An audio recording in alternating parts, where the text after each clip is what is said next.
Operation सिंदूर के बाद क्या इसका हमारी अर्थव्यवस्था पर नकारात्मक प्रभाव पड़ेगा, या हम लोगों का बिल्कुल स्पष्ट आप लोगों को बताना यहाँ पे बताना चाहते हैं कि जो नेगेटिव इम्पैक्ट है इसका आर्थिक व्यवस्था पे, हमारी देश की अर्थव्यवस्था पे बिल्कुल नेगेटिव इम्पैक्ट नहीं पड़ेगा, क्योंकि जो आर्थिक रूप से हमारा बहुत बड़ा ट्रेड और इकोनॉमिक रिलेशन पाकिस्तान से कभी नहीं रहा है। तो इसका नेगेटिव इम्पैक्ट, नकारात्मक जो प्रभाव है भारत पे इसका नहीं पड़ेगा। पाकिस्तान को, जैसे कल प्रधानमंत्री जी ने कहा कि पाकिस्तान की जो अर्थव्यवस्था है को पूरी तरह से हम नष्ट भ्रष्ट कर देंगे, उसने अगर टेररिज्म को नहीं रोका तो उस बात को हमें ध्यान में रखना चाहिए कि जो डिफेंस इंडस्ट्री तो मजबूत हो ही रही है, साथ में इस कॉन्फ्लिक्ट का कोई नेगेटिव इकोनॉमिक इम्पैक्ट हमारे ऊपर नहीं पड़ेगा। मैं कुछ रिपोर्ट्स आपके सामने जो देश की मजबूत स्थिति को रखते हुए अभी पीछे आई है वह भी आपके सामने रख दूंगा। डिटेल्स में आप जा सकते हैं आपको, लेकिन सबसे महत्वपूर्ण जो रिपोर्ट अभी आई है वो है आरबीआई की रिपोर्ट है। आरबीआई ने मई के समय में, मई बुलेटिन में बताया है कि हमारी अर्थव्यवस्था, हमारी देश की आर्थिक स्थिति बहुत अच्छी तरह से मजबूत है। क्योंकि हमारी पूरी जो मैन्युफैक्चरिंग सेक्टर है या जो आर्थिक इकोसिस्टम है वह डोमेस्टिक मार्केट से, हमारा बहुत बड़ा डोमेस्टिक मार्केट कंजम्पशन है, डोमेस्टिक कंजम्पशन पे हम डिपेंड करते हैं। हम ग्लोबल एक्सपोर्ट मार्केट पे उतना हमारी अर्थव्यवस्था, मैन्युफैक्चरिंग सेक्टर डिपेंड नहीं करती।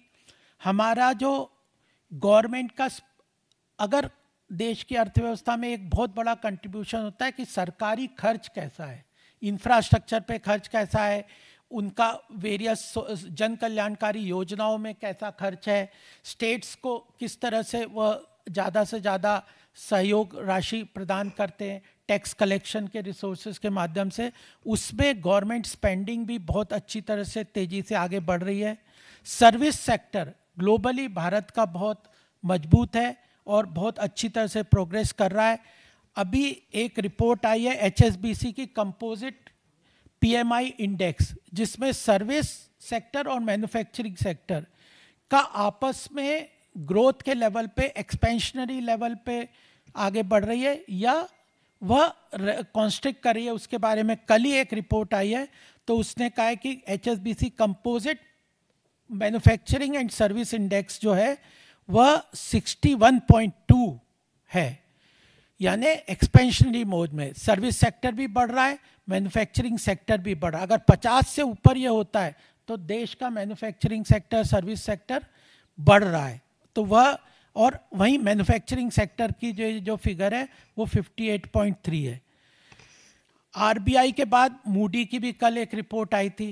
मूडी ने भी इस बात को एक्सेप्ट किया ग्लोबल लेवल पे, जहाँ पे एक तरफ मूडी, ग्लोबल लेवल पे मूडी ने अमेरिका की जो अर्थव्यवस्था को चैलेंज के अंतर्गत बताया, वहाँ पे भारत की अर्थव्यवस्था को उसने यह कहा है कि भारत की अर्थव्यवस्था मजबूत स्थिति में, ग्लोबल चैलेंजेस के बाद भी भारत की अर्थव्यवस्था तेज़ी से आगे बढ़ेगी और फास्टेस्ट ग्रोइंग इकोनॉमी के रूप में यह आगे चलती रहेगी।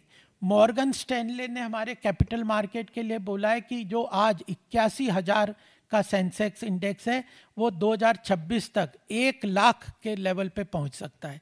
तो आरबीआई की रिपोर्ट देख लें, मूडी का पॉजिटिव सेंटिमेंट है, मॉर्गन स्टैनले है, एचएसबीसी का कंपोजिट इंडेक्स है, फिच भी एक बहुत महत्वपूर्ण ग्लोबल लेवल पे इकोनॉमी